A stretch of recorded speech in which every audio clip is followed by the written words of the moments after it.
Okay, so thank you and welcome everyone. Thank you very much for joining us on this wet and windy Friday afternoon, or it might not be, depending on where you're calling in from today, so thank you.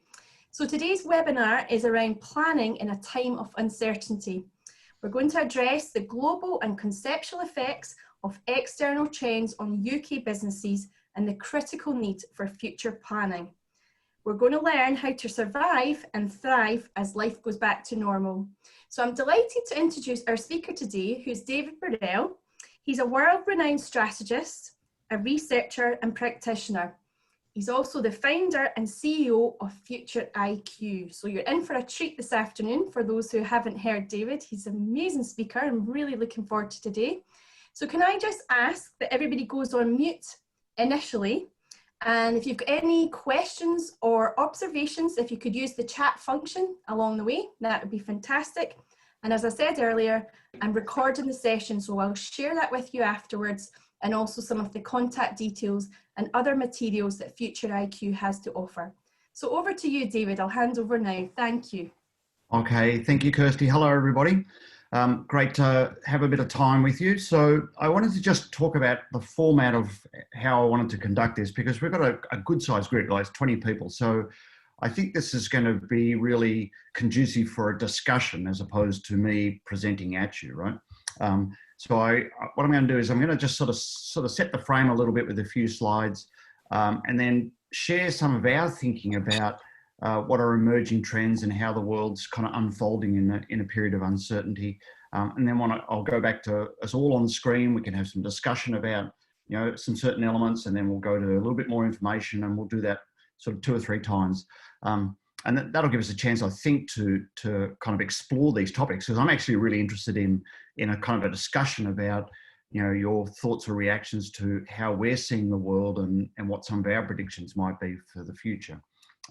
So that'll be the format, right? And obviously we'll be done on time. So I'm going to share my screen, and I have about, 6 or 8 slides at the start, and then we'll come back to a discussion sort of format. So I'll make sure this works. Right. So can you see my screen now? Okay, good. All right. So let me just talk a little bit, just set the frame a little bit here. So just a little about Future IQ as a company. So we are a research and consultancy company, and we specialize in foresight research and really future planning, essentially, is what we do, hence the name Future IQ. And we've actually almost 2 decades now, we've been working in this sort of space. Predominantly our footprints, North America, Europe and Australia, and some other places. And our clients really range right across the board, from corporations to governments to, municipalities and so on, right? So all of our work is about future planning. And I really want to kick off by just sort of framing this up by talking about the importance of future thinking. And it's sort of an interesting topic when we're in the midst of something that's really a once in a lifetime sort of crisis. We can get very distracted by the urgency of issues on our doorstep. But this sort of webinar or Zoom call, and the topic is really about how do we both manage that sort of complexity of the urgency, but also be having an eye on, well, what does this mean in the longer term, and how do we think about positioning ourselves as we go forward? And I should say that in this period of uncertainty, I'm not just talking about the pandemic. My thesis is that we are in an extended period of uncertainty. But I want to just talk a little about sort of dealing with change, because that's sort of at the root of this. And as we all know, change is really complex, right? And there are a lot of factors that drive that. And the period we're in, obviously now, but going forward, is this period of higher degree of uncertainty, which has reduced predictability about the future. So how do you plan in an intelligent manner when you have a high degree of uncertainty, reduced predictability? And for a lot of people, the emotional experience of that is it leaves people confused and wary about the future, because we don't know what's going to happen, right? And some people are facing, existential kind of issues in terms of their businesses and so on. Other people are working really fast to adapt and evolve, but there's still this kind of big period of uncertainty. But at the same time, there are some things I think we can, if we think carefully about trends, is we can anticipate certain changes that are coming and what might emerge, evolve, and what new trajectories might become possible. And that's really what I want to explore with us today as a discussion topic. Just a little background, we've done a lot of in-depth foresight research projects. So we've published these are on our website. Things like future food, cities of the future, future of urban living, next industrial revolution, and so on. I mean, we're just actually fascinated by what are the converging forces across a range of topics and how they're shaping life. So I want to draw from a little of this as we go through today. At the core of our sort of planning approach is scenario planning, and we've been using that as a methodology for about 15 years, and we've developed some sort of unique iterations of that. And why we do that is that it combines sort of research, perceptions of the future, understanding of key trends, and the ability to be able to develop a series of plausible scenarios or trajectories going forward. So in a period of uncertainty, we actually don't know exactly what's going to happen, but we can at least think about there might be a range of plausible futures. And scenario planning is a methodology we've found is really effective for people to be able to think through different iterations of the future and think about the possible implications and use it as a testing ground for decision making. And how do you build sort of flexible and agile plans in a sort of a difficult environment. And this is not just our sort of opinion. I mean, this is supported by a lot of research in terms of scenario planning as a methodology that helps people couple together a whole range of trends and changes and try and think about how it might happen. The real power of it is that it allows us to consider both trajectory, so the direction of change, and velocity, the speed of change. And I think a lot of planning I see and what we have to deal with when we're planning in periods of uncertainty is really try and get a handle on the speed of change, because that's what often gets people blindsided.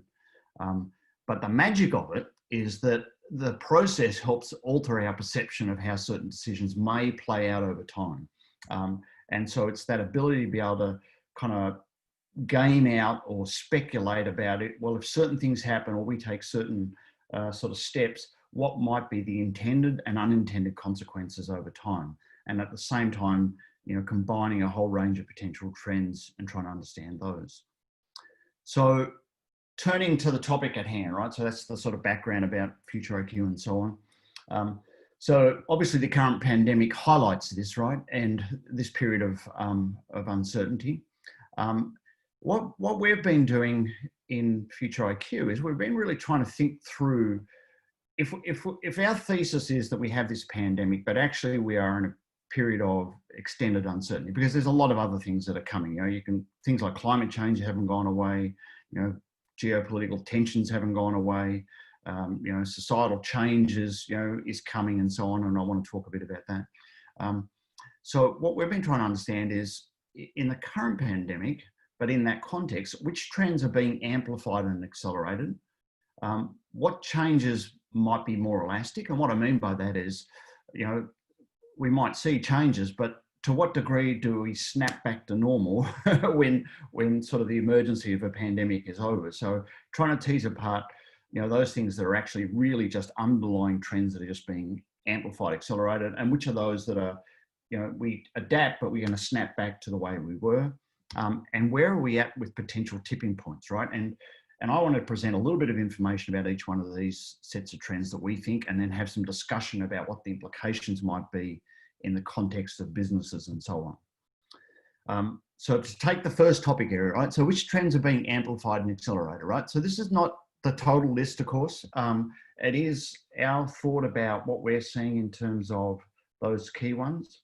One is reinvention of cities. So, I mean, obviously lockdowns, work at home, social distancing has big impact on cities, and people are looking at how cities can be reinvented, but that's actually an underlying trend. There's been, as you would all know, just an enormous amount of work being done on how to create cities as different kinds of environments. And we think that the pandemic and other things that are coming will just continue to drive the reinvention of cities. And there's a lot of innovation and a lot of business opportunity in that whole space. Another very obvious one, and there's a lot of data on this, is the application of automation and robotics. We're seeing an enormous acceleration of businesses and industries pivoting to more robotics and automation. And this is particularly where people have suddenly realized that that the weakest link in the chain, or their vulnerability, is the human component in their manufacturing plant or the transportation system or whatever it is. And you can see all over the place that, everything from, logistics to food processing and so on, people are really stepping on the accelerator in terms of automation and robotics. So it's been very much amplified and accelerated.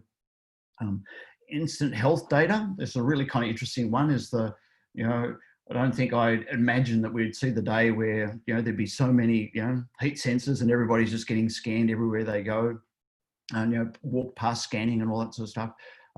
This is something I think is going to be a really interesting trend to watch in terms of instant health data, and both it's at the level of managing society, but at the level of individual information. Personal recognition and tracking.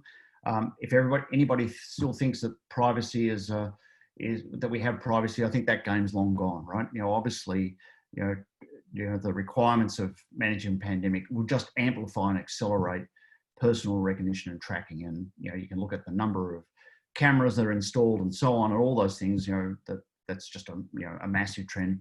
And of course, online commerce and retail, and that's, no doubt, that's just, you can see that reflected in the share prices of companies that are involved in that. And then, of course, the online side, but then the loss of the more established retail, and that's accelerating that trend.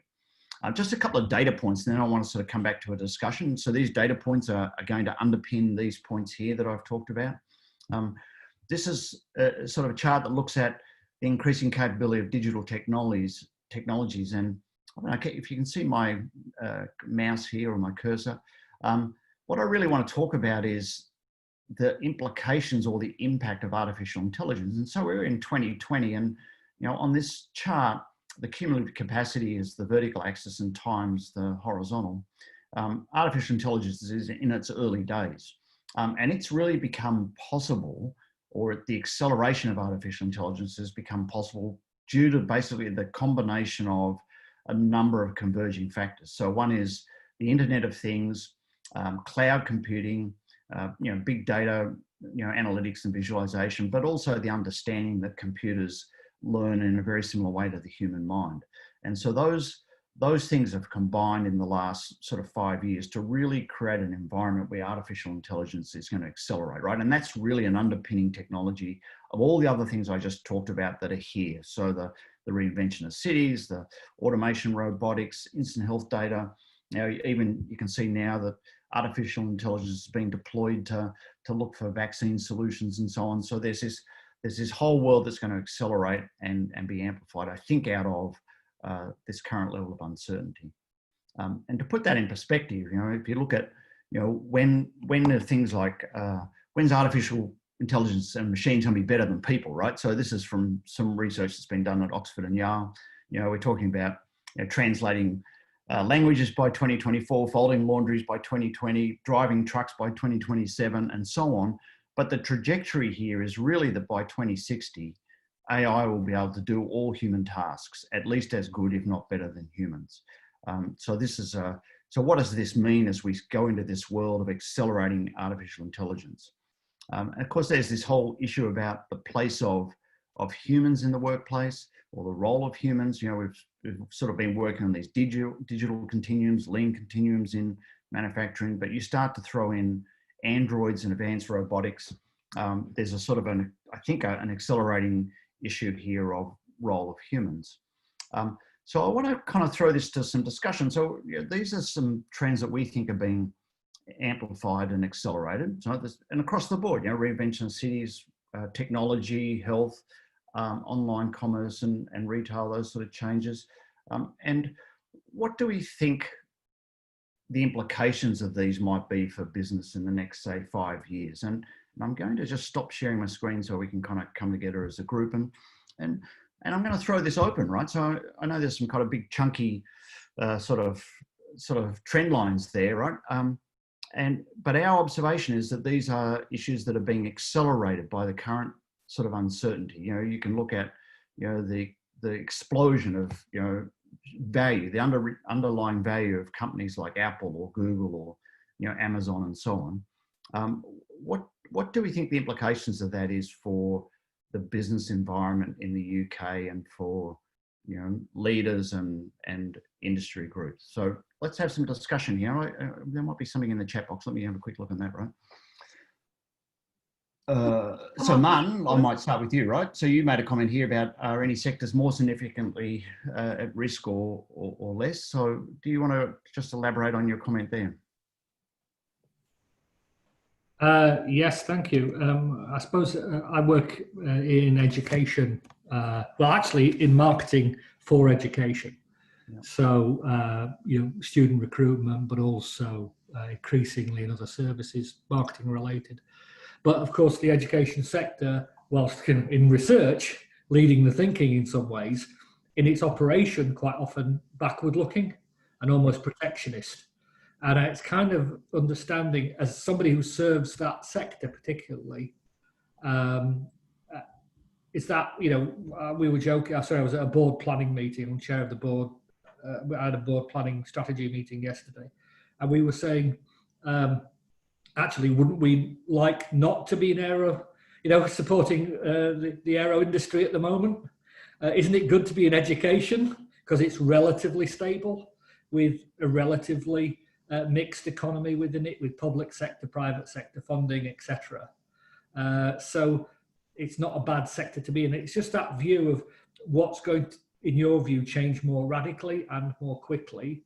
And of course, there could be opportunity in that. And what's going to go, if you like, or be more protected because of the nature of what it is. Yeah, actually, well, so I want to go through those as we go through the different sort of sections of what trends we think are going to be elastic, right? And which ones do we think we're at tipping points on? And so I want to dive more into that. But actually, education is a really interesting one. Actually, I think that's one that is elastic, right? Or I wonder how elastic it is, because, you know, a lot of people are, I don't know, in different parts of the world, you see people going back to school and then they're sent back home and then there's online learning. And so there's an enormous, like at a level of you'd never want to deliberately design it, but at the level of a social experiment to think about how society redesigns itself or adjusts to, you know, just a massive, profound change. You know, you wonder about, and we'll talk about this, at the work from home, the school from home. Does the other side of the pandemic, does that snap back? Do we just go back to that system? Or is this actually a change that is going to be, is it laying the ground or the tracks for a permanent change, right? And I think that's worth exploring, right? And some things are going to move faster than others. You know, obviously, I think anything that's technology based, right? That is things like the online commerce, logistics, all those ones that we talked about, or management of environments like urban environments, anything that is built around that technology base, I think is going to just have an accelerating change, because what's underneath that are those big big drivers of technology, of artificial intelligence and so on, right? I think there are other things that set aside, like tourism. I want to talk about that too, tourism and food industries and so on, right? Yeah. But other thoughts in terms of what we're proposing in terms of trends that we think are being accelerated or amplified, and what might the implications of that be?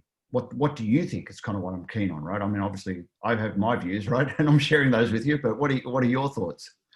I was going to ask something, David, just about the fact that I started to type something and realised that I sent half a question, which isn't really a question, but we're all profiled on the basis of people who bought this like to buy this, and that's a pretty old hat bit of personal profiling, but the propensity to buy seems to be what people are aiming for, which is David is going to buy a motorbike when he's 5 years older than he is. This is the type and the colour. He doesn't know it yet.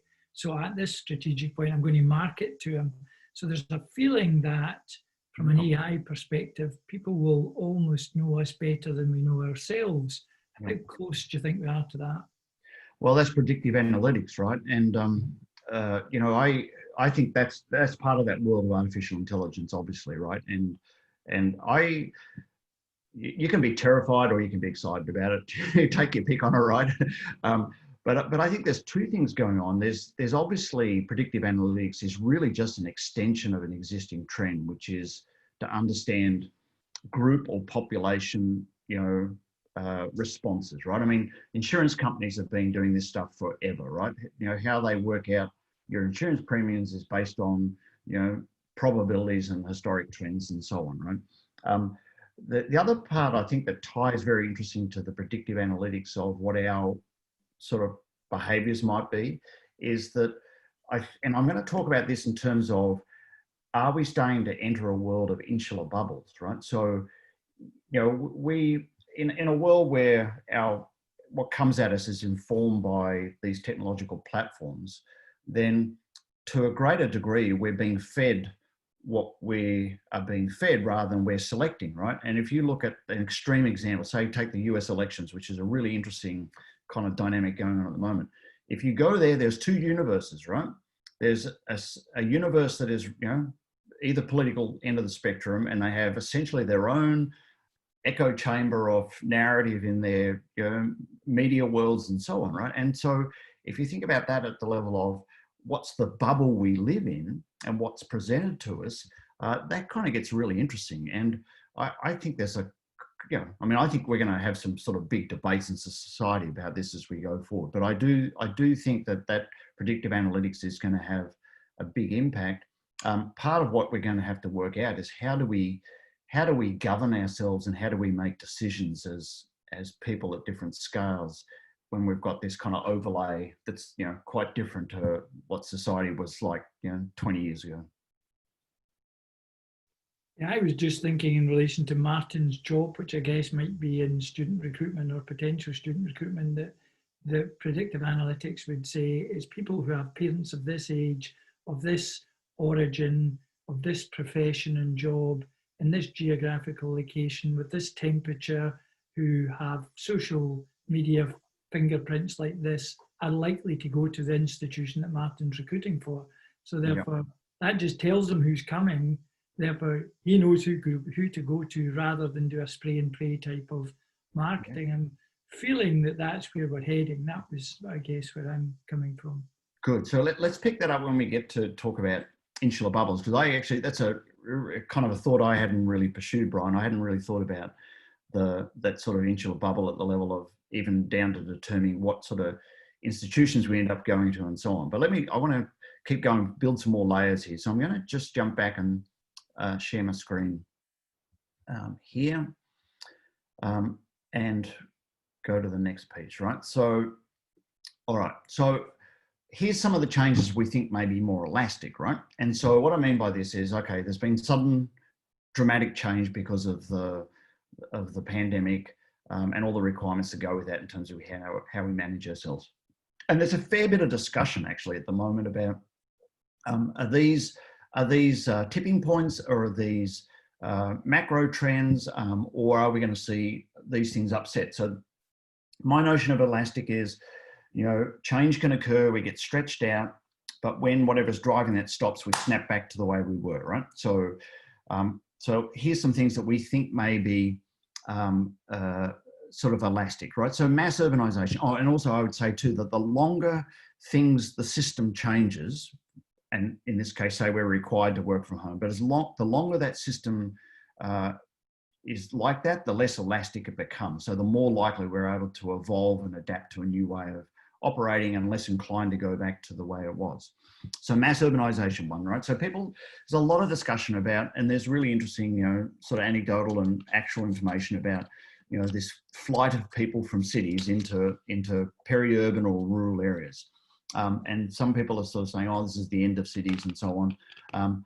I would argue that's not the case. There certainly is. There's plenty of evidence of, that there's this kind of little bit of a fight on for homes outside cities that are, have a little bit more natural social distancing. But I think the underlying macro trend is much bigger than that. I think that this is just a little bleep.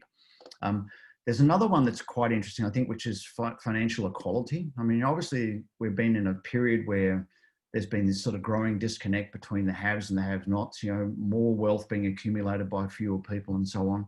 But now we're suddenly in this period where almost every developed country in the world basically has been paying people, some form of assistance or support in a very unprecedented manner, right? And it's become, there's this whole universal income sort of stories sort of got some legs on this. And now how elastic is that, right? And because the longer that goes, the more that people become dependent on, the more, or the harder it is to pull back from that. The working from home, and I put into this also the school sort of situation that was being addressed as the working from home, and this is a really interesting one. So how elastic will this be, right? And I don't know that we know the answers to this. There's discussion. You can look at data on the concerns in the business office sort of environment. You see report after report of big companies like Google pulling out of expansion deals in Dublin or across the UK and so on, as people work from home. But when the requirement to not social distance disappears, if I said that the right way around, do we end up going back to working in our environments, or does it become some hybrid model? The other one that's really interesting that we've been watching is the nationalism versus the globalism. So right now, obviously, we're all contained within the borders of wherever we ended up about mid-March. But prior to that, I mean, of course, global travel and globalism was accelerating every year. But now we're in a much more nationalistic type environment, both politically and in physical reality. Which of these do we think are elastic? That's kind of what I want to probe. And I just want to show you a couple of data points here. So, we've been talking about the future of urban living. Our thesis is that between 1950 and 2050, humanity is actually moving from being an agrarian rooted species to an urban dwelling species. And I think that has all sorts of implications. If you think of us now as an urban dwelling species, that has all sorts of implications about where future change might occur. And just to give you, I know a couple of you may have seen these charts, but these are from UNICEF. This is kind of a map of the world with different pockets. So you've got the United Kingdom, the US, China, and so on. This is the number of people who lived in urban environments, over 100,000 people in 1950, right? And the colours are about the percentage, but by 2020, if you go back to 1950, 2020, we have this massive expansion in almost every place in the world in terms of percent of urbanisation. But then you go through to 2050, and the world's now really, 80 to 90% of people in developed countries are living in urban environments. And I think that's a macro trend that we've been through a number of pandemics and it hasn't stopped that. We've been through SARS, we've been through other H1N1 and so on. People say, COVID's the end of cities. I don't think so, right? The data doesn't support that. The underlying macro trend is much stronger. So just let's have some discussion here about these ones, because these start to hit some of what you're talking about. Which of these do you think are elastic, and which do you think are actually game-changing trends for the future? And what are the implications of those? Would love to hear your thoughts. Who wants to dive in on that one? So we're talking about mass urbanisation, financial equality, working from home, nationalism versus globalism. Are they elastic or are they game changers? Penelope's got her hand up. Penelope, do you want to come off mute? I can't see Penelope. Oh, yes, okay. Thank you. Hello. Yeah, I think that, I'm just trying to figure out where my camera is. Working from home, I think, is less elastic. Certainly the feedback from my people who are all working from home is they want to stay working from home. A tiny minority of maybe 5% that don't, and they only want to come in because they're lonely and it's a bit of a social club. Yeah. And what are the implications of that, Penelope? If you think about that, right? So say, if we say it's not elastic, what are the implications? Well, there's certain implications for my costs, the building. Do I keep a building? Do I not keep a building? At the moment, I'm heating a building that's completely empty, an office building. It has implications for recruitment because it gives me the opportunity to recruit from a different demographic. Perhaps people who can't come into an office, physically disabled, they could work from home better.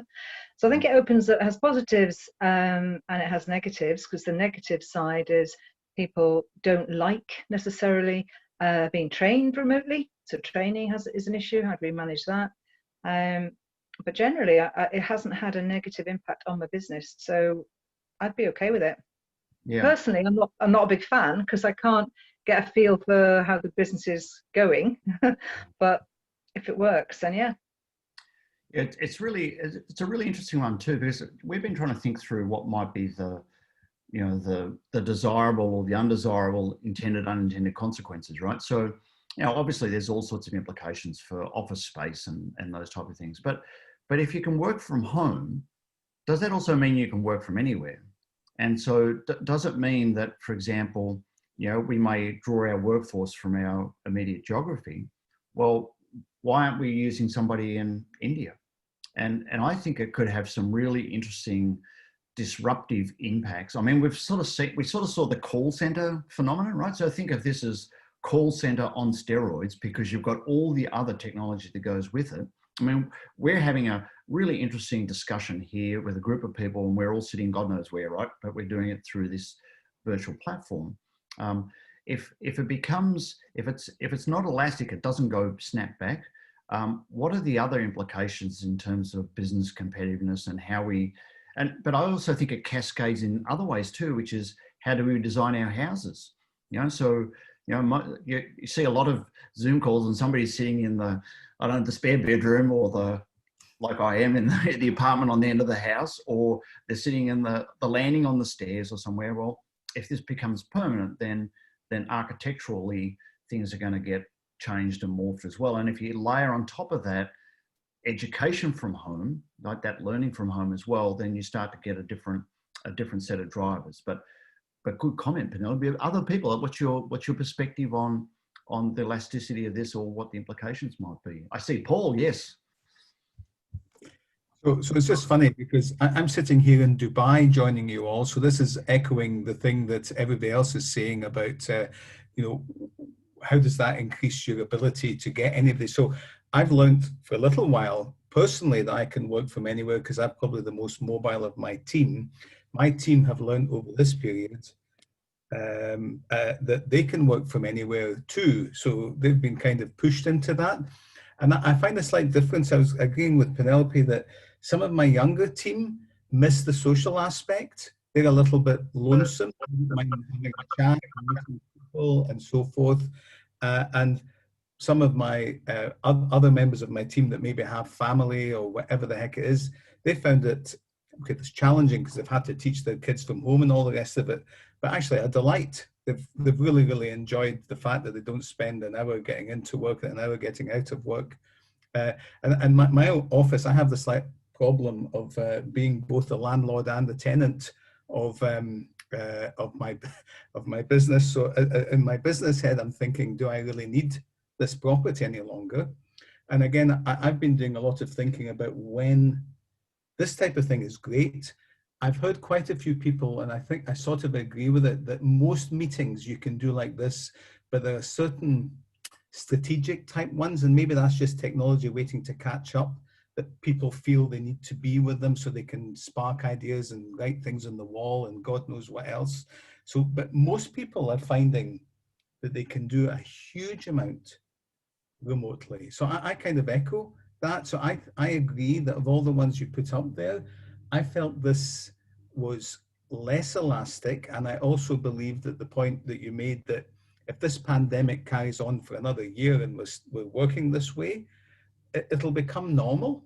I think it's already normal for a lot of my people. But anyway, there we are. Yeah, that's and the thing that really jumped out at me, because I try and watch what are markers for what might be sort of elastic or permanent changes and so on, right? And when Google announced recently that it was assuming its workforce was going to be working from home until the end of June 2021, I thought, what do they know, right? Because that's a long way out, right? And that they are, like you say, Paul, they've basically then assumed they've got a year plus under their belt of being able to function their operation with basically almost all their staff in a work from home or work away from the office environment. Caroline, I see you made some comments there too about your clients wanting to work from home. Did you want to expand on that? Yeah, hi. So more than 50% of them are already at the moment working from home, as I am, but I have an office at home and have worked from home for 29 years. So it's not unusual for me. Yeah. And also, I think working anywhere is actually what is the future. I think people can just work wherever you are. Like Paul's saying, he's in Dubai. I've got a place in Portugal. I sometimes go out there, and I have gone and worked there. Nobody knows where I am. So actually, I think we need to become even more flexible about that, and the technology is helping us do that. The other thing I've noticed is the creativity aspect, though, and that's that strategic stuff. So when teams want to come together and do their strategic and even board meetings, because I'm on a board and we're using Microsoft Teams, that definitely lacks a little bit of that pinging ideas off with each other and that energy that you get from being with another body, another human being, because you don't have the same energy on this, even though it's a great way of exchanging views and hearing other people's opinions, etc. But I recently ran a workshop where we used the whiteboard in the background, and that helped a lot of people with what they would normally come up and put on a flip chart, and it was anonymous. And a lot of people who are a bit more introvert, which I'm not, but a lot of people who are a bit more introvert were quite happy putting their comments on because nobody could see who put the comment on. So that was interesting. So it actually enabled people who are quiet and introvert and a bit shy to really contribute fantastic thoughts without having any of the embarrassment factor that in the room they would have had, and they would have probably held back. So I'm just finding it fascinating because it is definitely changing. And I don't think there's any way we're going to go back to how we were. I think we are in a different place. Yeah, all right. That's interesting. I think and to tie that to Paul's comment about and yours too, Caroline, about the human interaction, that there's we're used to a different dynamic when we're actually physically together. And we're kind of interested in that from our work in community visioning, right? Because there's very much a sort of a kind of a mind meld or something that happens when people are working together. But maybe technology gets us to the point faster than we think, where we have holograms and those type of things, which are technically feasible. But it's really interesting is that the divergence seems to be a lot of people seem to be like working from home is just fab, right? But far less people are keen to have their kids go to school from home. And so, and I think maybe that's just sort of outsourcing child raising or something like that, right? But I think that it'll be really interesting to watch how those different things play out, right? What, different streams or different sectors and what will happen. So I want to just flip and just go through the last few sort of slides and then sort of, have another round of discussion. Let me just dive into here. All right. So I was talking about these discussions on these, right? So the last set of trends that we want to kind of just probe and talk about and think about what the implications might be. Where do we think there are tipping points, right? And I would probably suggest that in the decade ahead of us, because we think this is going to be a period of profound change and uncertainty, that these tipping points are going to have huge implications. And I think there's less understanding about where we might go with these, right? So one is about societal values, global equality, inclusion, and collaboration. And, and we've always wrestled with, obviously, inequality globally. But there are some issues such as climate change and food and things like that that are going to really amplify some of these inequalities. And it'll be very interesting to see how the world works together, because we were on a path where there was lots of sort of collaborative approaches. We're currently in an environment where those sort of mechanisms are being tested. But what's on the other side of, say, the US election or, Brexit or whatever, what's the, where are we going to be in a few years' time? So, and are we at this tipping point where we're going to see a drive towards more nationalism, or do we think that there might be a flip where there's going to be a sort of a new era of collaboration and working together? And I want to show you some data points to talk about. The other part is this issue about humans living in insular bubbles, right? So we probed this at a sort of a think tank we did at Windsor Castle that Paul Lindop came to, which I see Paul's on the team here. and we were talking about societal evolution. If we're going to be in a world of these sort of mass urbanization mega cities, how does society evolve? Do we end up being driven into insular bubbles, or do we end up being more connected and sort of collaborative in these sort of environments? And interestingly, right now we are quite literally being driven into bubbles, right? And you know, we have our family bubble, or our, you know, how many people we can deal with, but beyond that, we do live in these virtual bubbles. You know, most people have extended deep relationships through their device, whether it be their laptop or their phone or whatever, right? And even this is a, you know, we're in this sort of insular bubble on this. So what does that mean in terms of implications if humans are moving to live in these insular bubbles? Environmental awareness, and that's the sort of climate change. Does, you know, where might we be in a couple of years on that? Travel and tourism I want to hit on, because we do a little bit of work in this space, but every significant group in the tourism industry is talking about this being an opportunity for a radical transformation, right? And there are sort of two sides to that equation. There's some places and people who are just sighing a relief that the tourists have gone away, right?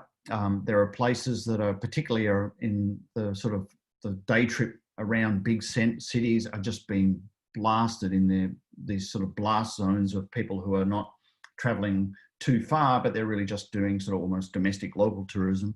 And then of course there's the whole issue of international tourism. And then there's the transformation of the global food industry, which I want to touch on, right? So, and what might be the opportunities and implications in terms of the UK and businesses and so on there. So a couple of things that are really driving this, right? So this is the underlying kind of thesis we have, is that we are about to go into a decade of profound social change, and it's driven by, and here I have the UK population pyramids and the US ones, right? But we have these two bubbles that we know about, right? We have the baby boomer bubble and we have the millennials and so on. And we're going to see this influence shift in the next 10 years. And what does that mean in terms of societal values? That's one of the things I am most interested in. I think it's one of the things we are most underestimating is the degree to which we may see significant societal change in the next 10 years. And if you look at things like Black Lives Matter, for example, and that's really, you know, generations of you know, discontent surfacing in a very rapid way. And where does it go from here, right? If you look at the impacts of climate change, this is the ability to be able to produce food, you know, where the greens is where the forecasts are for crop yield or agricultural yields to increase in traditional agriculture, and the reds is where it's forecast to decrease as a function of climate change. And obviously, you know, most of the global population lives here, and the fastest growing parts are sort of India through sort of Middle Africa and so on. So it's creating this, setting up this incredible disconnect. And I think the figures are that, you know, over 1 billion people could be displaced because of food shortages and so on. And that's going to happen, you know, probably sooner rather than later, because most climate change things seem to be accelerating. And this ties obviously to the hunger map, to this world hunger map, where, you know, we're the same place where all these big populations are, and where, you know, ability to produce food's declining. We actually have the highest levels of intensity of hunger currently.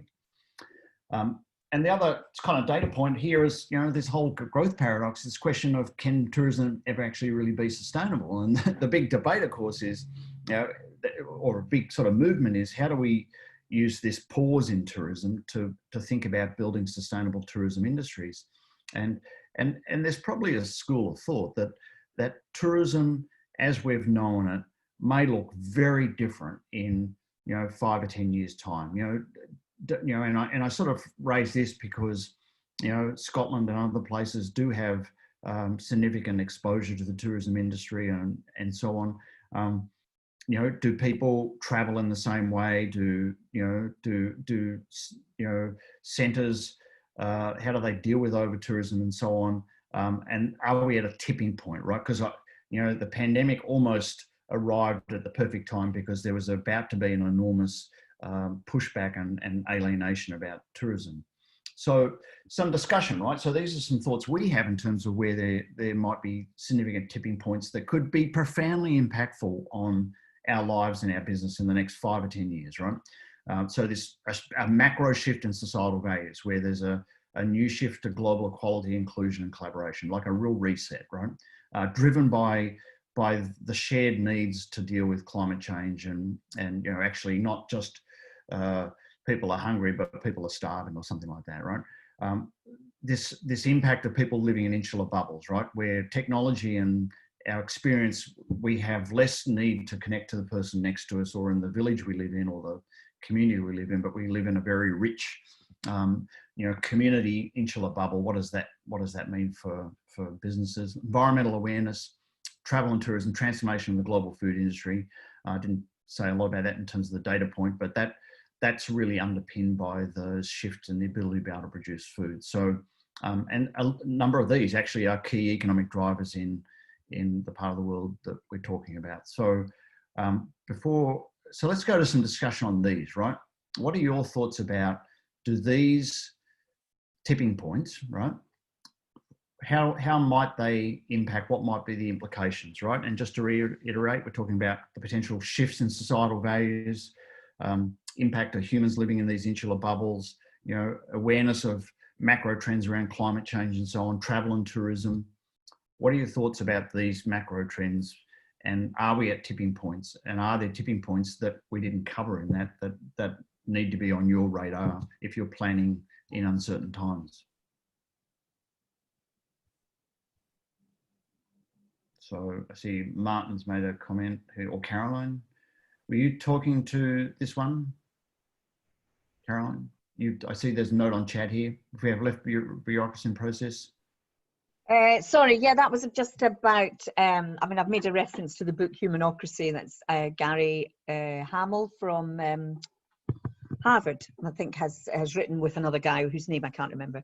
But actually, the more we take away the bureaucracy and process, then people can be freed up to actually lead. And we need to train them. And guess what I do? I coach and I train.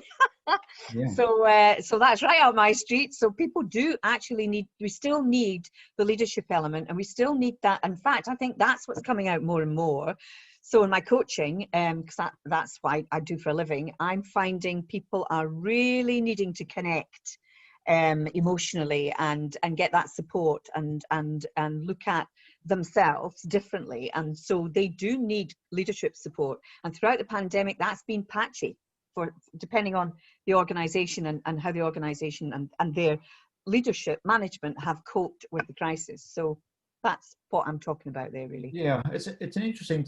I see Celine wants to make a comment. I just want to jump in here first. Is that one of the things that is really interesting when you look at all these trends, right? Is that if we have mega cities, some of those cities are becoming bigger and more influential than states or even other forms of other jurisdictions, and we don't really have good societal decision-making processes. And one of the things that we think some of these tipping points could create, particularly the shift in societal values and so on, is sort of a reinvention of how democracy gets conducted. And I think that's sort of pointing to a little bit to what you're talking about, Caroline, which is, how do we come together and make decisions if we're living in virtual bubbles, right? So, what's happening in the house next door or the business next door to me may not be so much, there might be a different world that we're making decisions about and developing leadership and evolving. Celine, did you have your hand up? You wanted to add something? You have to take yourself off mute. Yeah, it's when you were talking about the tipping point of insular bubbles. So my concern would be about people having people who had to learn to socially distance, had to learn to work from home. So how will people learn to be together again? How will people learn to be in offices again? And what is the impact of all this on people's mental health and society as a whole? Yeah, it's a good question. And obviously seeing the spike in mental health concerns with people either not coping or missing some fundamental support elements, which, so how does that happen? Is that what Caroline's talking about in terms of, people find support in different ways in these different sort of mechanisms or bubbles? Martin's made a post here too that about talking about opposing priorities of different age groups with different values likely to be a challenge in democracies. And I think, Martin, you're damn dead right on that, right? And, you know, Brexit is the perfect example in your backyard, right? But you can look at others around the world, but that's, I mean, you've got a kind of an inverted response based on age groups, right? But what's going to happen in the next decade, of course, I think, is the influence starts to shift, right? And that's what, you know, all the demographic tracking in the big democracies in the world is looking at where that sort of tipping point occurs. And do you want to expand on what the implications might be, Martin, in terms of how we think about that in our businesses? Because, you know, because I actually got to say, I work with a lot of communities where it's baby boomers designing a future for baby boomers, because often who's at the table in a lot of those sort of decision-making exercises is not yet the emerging influential group, right? And that's what I keep prodding people and say, well, you've got to be really careful. You're not just designing, you know, a strategic plan or a community plan or industry plan through the lens that you have, because you're not going to be here in 10 years, right? It's going to be a different set of people who are going to be important. Martin, did you want to expand on that? Yeah, absolutely. And in the feel of that, well, two elements. I think we've got, if you looked at that curve you demonstrated before from the US and the UK, obviously we've got a splurge around the baby boomers and the aging population, and also a splurge actually starting to increase again now in the youth population. And so, but very, very different views often on life, politics, you know, priorities for spend, etc. That is going to create a challenge, and it probably will be the politicians that get that harness the right groups out in their support that will probably drive the policy agenda, of whichever age group they play to, of course. The question about how this is going to play out for different companies, I think it's really important. We work in youth marketing, so we're developing our own, you know, strategic plan at the moment. And one of the things I've insisted on is a mixed group with a very strong young people from the company as part of that. You know, it's a slice through the company, so that we get everybody's views and everybody's views welcome, to try and make sure it's not that, you know, designing a world for a 60-year-old. You know, we actually obviously our primary audience is people looking like me who give us contracts. That's our audience. Yeah, that's it. But our audience are 15, 16, 17-year-olds for the stuff we deliver as a service. So we have to do both. We have to appeal to the people who will sign off the business, and of course, and deliver for them as a business. But of course, we have to intrinsically understand how those young people think, act, and can be engaged with. Yeah. So good comment. So I want to just I just want to conclude, because we're kind of down on the clock, and there's a few comments, and I just want to draw these into my concluding comments, because I think we can look at the future in a couple of different ways, right? And there's going to be people across the spectrum. There's people who will be sort of concerned and terrified and wondering what the chaos is going to look like, and there are people who will be quite optimistic and thinking about how do we harness these trends to create opportunity. And I should say that historically, the optimists win out, right? And I should also just declare that I'm a complete optimist, right? But I do want to just share my screen just for a sec, because I did have a couple of thoughts I wanted to just share with you to wrap that up, right? So predictions and observations, right? And these are unashamedly our perspective, right? So in the next decade, we're going to see waves of accelerating change, societal and technological. I think that the 20s as a decade from the future looking back will look a lot like the 60s. So the 60s was defined by a period of really radical social change where power shifted in society, and there was this unleashing of a new generation, right? You know, there was technology became, you know, man was going to the moon, all those kind of things. And of course, there was an enormous amount of creativity. And the work we do with young people, to me, points to that there's this sort of desire pressing up to see a lot of these big social issues of injustice be addressed, but technology be applied to find solutions for the big societal challenges, right? So I think actually we're going to see a period accelerating change, but it's going to be very exciting if you want to embrace that, right? The other part that I think is worth reminding ourselves is that what's different probably from the 60s is that humans are now an urban dwelling species, right? And urbanization will accelerate. I think we are well past the critical tipping point, right? There's just too much in terms of our amenities, and it's not just work. I mean, we live in cities to be close to healthcare services, to be close to, you know, facilities and shopping, and people can now recreate. They can go out and do an easy day's recreation, and cities are becoming much more livable, right? And I think to understand that helps us think about, you know, what are our clients doing and who are our clients if we are now an urban dwelling species, right? And for the UK, you know, the UK was actually the most urbanized country in the world for a long time, right? So it's not a far reach, but it's going to be globally, you know, we're now urban dwelling. This future period, say the next 5-10 years, it's going to demand us to accelerate change or lose, right? The truth is there'll be those that fall out because they can't keep up with the change or become irrelevant much faster than we used to become irrelevant. And of course, planning is going to require flexible, well-informed plans, but grounded in understanding trends that can be adapted fast. So they were just my concluding comments. So we're bumping up against the time here, Kirsty. So I wanted to just hand it back to you, and I just wanted to say thank you, everybody, too, for your comments. I mean, I think these conversations are just so interesting in this period, right, where we get a chance to come together in ways we didn't before, to kind of to reflect on and speculate about and be able to sort of think about how do we chart our path forward. So I really appreciate the opportunity to do this. I know Celine and I were very excited to be sort of preparing and setting up for this, and hope it was of some value to you, of course, right?